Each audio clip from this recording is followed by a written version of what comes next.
السلام علیکم ورحمۃ اللہ وبرکاتہ نحمدہ ونصلی علی رسولہ الکریم۔ تو آج ہم فصل نمبر 2 پڑھیں گے، جملے کی ذاتی و صفاتی اقسام، یعنی جملہ جو ہے بذات خود اس کی کتنی قسمیں ہیں اور صفتیں اس کی کتنی ہیں، یعنی کس کس طریقے کا جملہ ہوتا ہے۔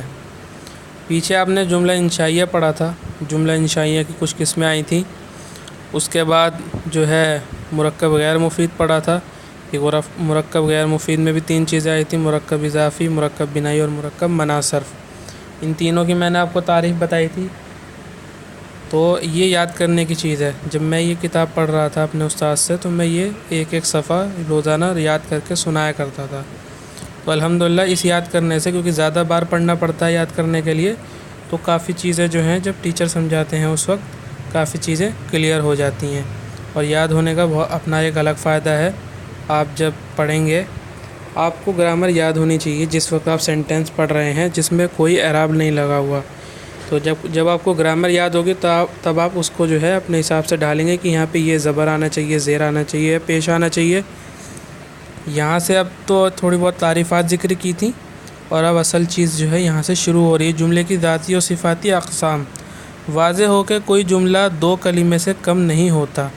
سینٹینس کے اندر کم سے کم 2 لفظ ہونا ضروری ہے، ایک مبتدا اور خبر ہوتا ہے، جیسے فعل یا فاعل ہوتا ہے، تو 2 چیزیں ہونا ضروری ہیں، یعنی 2 کلمے ہونا ضروری ہیں، 2 ورڈز ہونا ضروری ہیں۔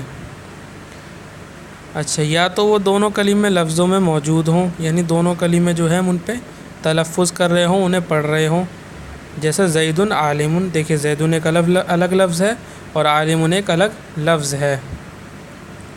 جیسے ضرب زیدن، زید نے مارا، ضرب مارا زید، زیدن زید نے۔ تو دیکھیں ضرب ایک الگ لفظ ہے، ایک الگ کلمہ ہے، اور زیدن ایک الگ کلمہ ہے۔ یا تقدیراً یعنی چھپا ہوا ہو، محذوف ہو، چھپا ہوا ہو، جیسے اضرب تو مار۔ تو اب اس کے اندر دیکھیے انتا تو نہیں ہے، کہ انتا اس میں پوشیدہ ہے، چھپی ہوئی ہے، لفظوں میں موجود نہیں ہے۔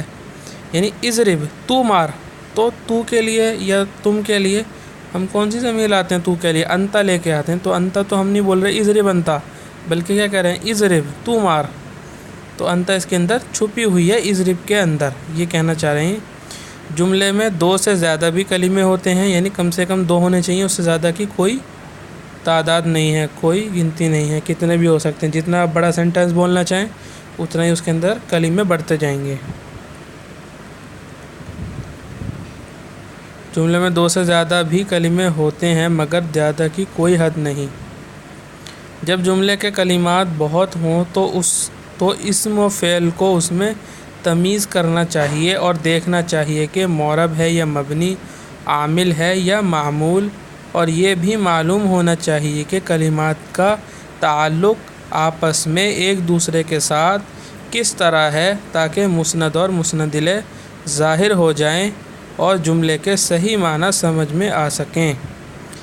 جب جملے میں سینٹینس میں بہت سارے کلمے ہوں، 2 سے زیادہ ہوں، تب اس وقت جو ہے ہم فرق کرنے کے لیے کیا کریں گے؟ اس میں تمیز کریں گے، یعنی کہیں گے کہ یہ جو ہے سبجیکٹ ہے، اس پہ پیش آ رہا ہے، یہ آبجیکٹ ہے، اس پہ زبر آ رہا ہے، اور یہ پریپوزیشن کے بعد آ رہا ہے، اس لیے اس پہ زیر ہے۔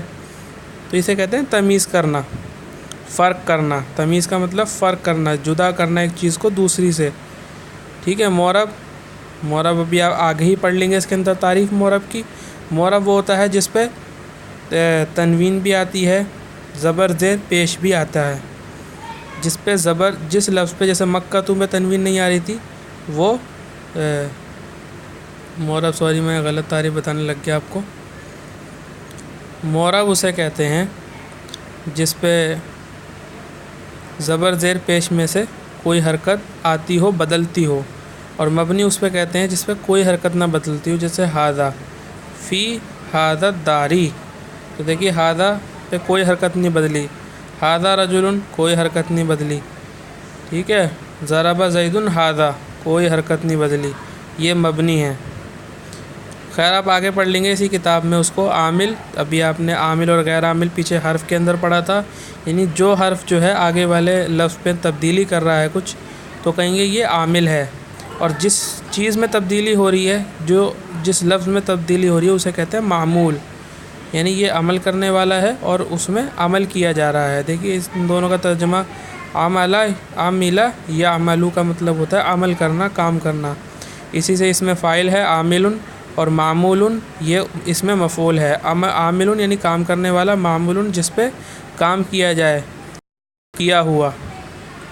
اور یہ بھی معلوم ہونا چاہیے کہ کلمات کا تعلق آپس میں ایک دوسرے کے ساتھ کس طرح ہے، یعنی یہ آپس میں کس طریقے سے جڑے ہوئے ہیں، مسند اور مسند الیہ ظاہر ہو جائے اور جملے کے صحیح معنی سمجھ میں آ سکیں۔ مسند اور مسند الیہ پیچھے تعریف گزر چکی ہے، اگر آپ کو یاد ہو، مسند اسے کہتے ہیں جس کے ذریعے خبر دی جاتی ہے، اور مسند الیہ اسے کہتے ہیں جس کے بارے میں خبر دی جاتی ہے۔ جملہ باعتبار ذات کے 4 قسم کا ہوتا ہے، یعنی جملہ ذاتی اعتبار سے 4 قسموں کا ہوتا ہے۔ تو اسمیہ ہوتا ہے جملہ، فعلیہ ہوتا ہے، شرطیہ ہوتا ہے، اور ظرفیہ ہوتا ہے۔ اسمیہ فعلیہ آپ جانتے ہیں، شرطیہ جس میں شرط لگائی جائے، اگر تو جائے گا تو تبھی میں جاؤں گا، اگر تو کھائے گا تبھی میں کھاؤں گا، اگر تو بیٹھے گا تبھی میں بیٹھوں گا، اسے کہتے ہیں شرط لگانا۔ یعنی سامنے والا جب کوئی کام کرے گا جب بھی میں کروں گا تو اسے کہتے ہیں شرط لگانا۔ ظرفیہ جیسے عندی مالن، یعنی ظرف کا مطلب ہوتا ہے جگہ، تو کوئی چیز کسی جگہ میں ہونا، ایسا سینٹینس جس میں کسی جگہ کے بارے میں بات ہو رہی ہے، یعنی میرے پاس، تو میرے پاس، تو یہ بھی جو ہے ایک ظرف کو بتا رہا ہے۔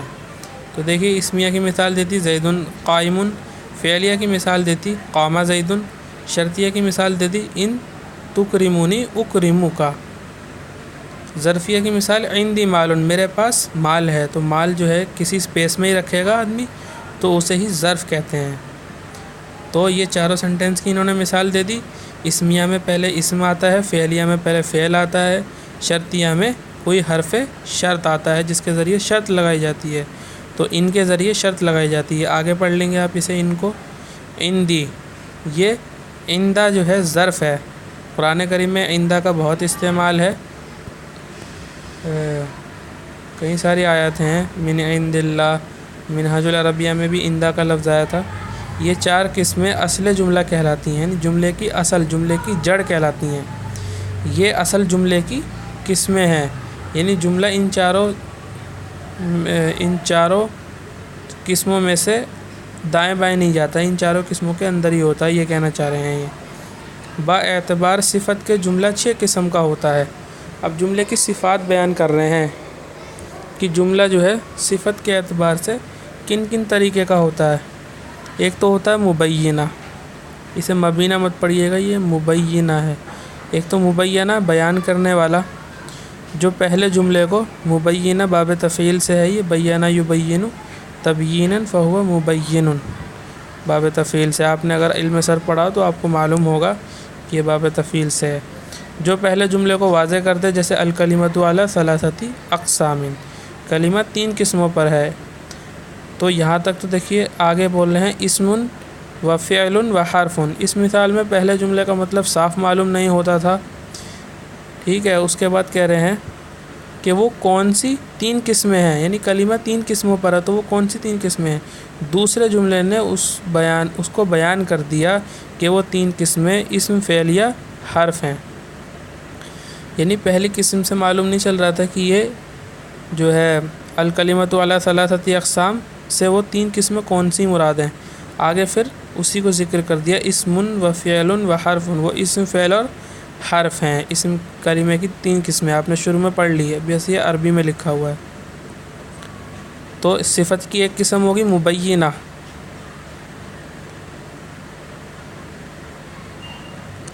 معللہ، علل یعلل تعلیلا، باب تفعیل سے آتا ہے، یہ بھی معللہ، علل یعلل تعلیلا، علل یعلل تعلیلا، صرف یصرف تصریفاً کے وزن پر ہے۔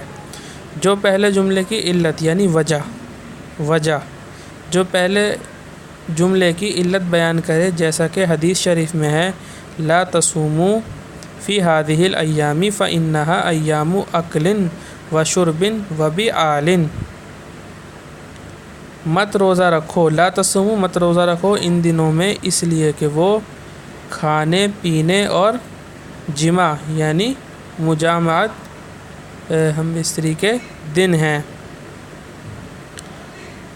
تو دیکھیے تم روزہ نہ رکھو 5 دنوں میں، عیدین اور ایام تشریق میں، اس لیے کہ وہ کھانے پینے اور جمع کے دن ہیں۔ اس حدیث شریف کے پہلے جملے میں 5 دن روزہ رکھنے سے منع فرمایا اور اس کی علت یعنی اس کی وجہ دوسرے جملے میں بیان فرمائی ہے کہ وہ کھانے پینے اور جمع کے دن ہیں۔ تو یہ اس کے اندر فرق جو ہے ابھی آپ کو سمجھ میں نہیں آئے گا، بس آپ سمجھ لیجئے کہ جملہ صفت کے اعتبار سے کتنی قسموں کا ہوتا ہے، یہ آپ کو یاد کرنی ہے، آگے انشاءاللہ سمجھ میں آ جائے گا آپ کو۔ معترضہ اسے کہتے ہیں معترضہ، اعتراضہ یعترض اعتراضا فہو معترض، اور معترض معترضۃ باب افتعال سے آتا ہے، یہ اعتراضہ یعترض اعتراضا فہو معترض۔ اعتراض ہم اردو میں بھی استعمال کرتے ہیں، اعتراض کہتے ہیں جسے ہم، اعتراض وہ عربی سے ہی آیا ہے۔ معترضہ وہ جو دو جملوں کے درمیان بے جوڑ واقع ہو، یعنی 2 جملے ہیں اس کے بیچ میں ہم کوئی ایسی بات کر دیتے ہیں، جیسے مثال کے طور پہ میں جیسے بہت سے لوگ بیان کرتے ہیں، جیسے میں آپ سے بات کر رہا ہوں اور بیچ میں اللہ کے نبی صلی اللہ علیہ وسلم کا ذکر آ گیا تو میں نے پڑھ دیا صلی اللہ علیہ وسلم، تو یہ جو بیچ میں صلی اللہ علیہ وسلم آیا ہے، نہ ہی میں نے جو پیچھے بات کی اس سے اس کا لینا دینا ہے، نہ ہی اب جو میں آگے بات کہوں گا اس سے لینا دینا ہے، بلکہ یہ تو میں نے درود بھیجا ہے۔ تو یہ بھی ایک سینٹنس ہے پورا کہ آپ کہ صلی اللہ علیہ وسلم اللہ کے نبی پر رحمت نازل ہو اور سلامتی ہو، تو اس کا آگے پیچھے سے کوئی لینا دینا نہیں ہے، تو الگ سینٹنس ہے، تو اسے ہی معترضہ کہتے ہیں۔ 2 جملوں کے درمیان بے جوڑ واقع ہو، جیسے قال ابو حنیفہ، امام ابو حنیفہ نے فرمایا رحمہ اللہ، اللہ ان پر رحم کرے، النیۃ فی الوضوء لیست بشرط، نیت وضو میں شرط نہیں ہے۔ تو دیکھیے امام صاحب نے فرمایا، قال ابو حنیفہ تھا، امام صاحب نے فرمایا النیۃ فی الوضوء لیست بشرط، یہ بات ہے اصل، یہ جو ہم نے بیچ میں کہا ہے رحمہ اللہ، اللہ ان پر رحم کرے، تو یہی جملہ معترضہ ہے۔ اس مثال میں رحمہ اللہ جملہ معترضہ ہے کہ پہلے اور بعد کے کلام سے اسے کوئی تعلق نہیں۔ مستانفہ وہ جملہ ہے جس سے نیا کلام شروع کیا جائے، یعنی نئی بات جب شروع کریں گے تو جس جملے سے شروع کریں گے اسے کہیں گے مستانفہ۔ مستانفہ کا مطلب یہ ہوتا ہے شروعات سے شروع کرنا، اثر نو شروع کرنا، اثر نو شروع کرنا۔ الکلمۃ علی 3 اقسام، یہ مثال انہوں نے دے دیا آپ کو، یعنی جب ہم نئی بات شروع کریں گے تو جس لفظ سے شروع کریں گے اور جس سینٹنس سے شروع کریں گے اس سینٹنس کو کیا کہیں گے، یہ جملہ مستانفہ ہے۔ حالیہ وہ جملہ ہے جو حال واقع ہو، یعنی جو بتائے کہ کام جو کیا جا رہا ہے وہ کس حالت میں کیا جا رہا ہے، کس سچویشن میں کیا جا رہا ہے، تو وہ اس کو بتاتا ہے، سچویشن کو اور حالت کو، کیفیت کو، یعنی جب کام کیا جا رہا ہے اس وقت کرنے والے کی یا جس پر کیا جا رہا ہے اس کی حالت کیا ہے۔ تو جو حال واقع ہو، جیسے جاءنی زید وہو راکب، آیا میرے پاس زید اس حال میں کہ وہ سوار تھا، یعنی سوار ہونے کی حالت میں آیا میرے پاس زید جب میرے پاس آیا اس نے آنے کا کام کیا تو کس حال میں کیا، جب اس حال میں کیا کہ وہ سوار تھا، سواری پر تھا۔ جاءنی زید وہو راکب، آیا میرے پاس زید وہو راکب، اس حال میں کہ وہ سوار تھا، تو اسے کہتے ہیں جملہ حالیہ۔ جملہ حالیہ یہ بھی جملے کی ایک صفت ہے۔ معطوفہ وہ جملہ ہے جو پہلے جملے پر عطف کیا جائے، جوڑا جائے، پہلے جملے پر اس کو جوڑا جائے، جیسے جاءنی زید وذهب عمرو، دیکھیے جاءنی زید زید آیا، ذهب عمرو عمرو گیا، یہ 2 الگ الگ جملے ہیں، لیکن بیچ میں واو لے آئے تو اس سے پتہ چلا کہ یہ 2 جملے آپس میں جوڑ، ان دونوں جملوں میں آپس میں کیا ہو گیا، جوڑ پیدا ہو گیا۔ تو اس کا ترجمہ کیسے کریں گے، آیا میرے پاس زید اور عمرو چلا گیا، آیا میرے پاس زید اور عمرو چلا گیا، تو یہ واو اسے کہتے ہیں معطوفہ۔ تو یہ بھی جملے کی ایک قسم ہے۔ جملے کی 6 قسمیں آج آپ نے پڑھ لی ہیں: جملہ مبینہ، جملہ معللہ، اور جملہ معترضہ، جملہ مستأنفہ، اور جملہ حالیہ، اور جملہ معطوفہ۔ تو یہ 6 جملے آپ نے پڑھ لیے ہیں، اس کو آپ کو یاد کرنا ہے۔ کتاب کا لنک دے رکھا ہے، آپ اسے بار بار پڑھیے، یاد ہو جائے گا انشاءاللہ تعالی۔ اور بہت آسان ہے یہ کتاب، اسے بالکل مشکل نہ سمجھیں، بہت آسان ہے یہ کتاب۔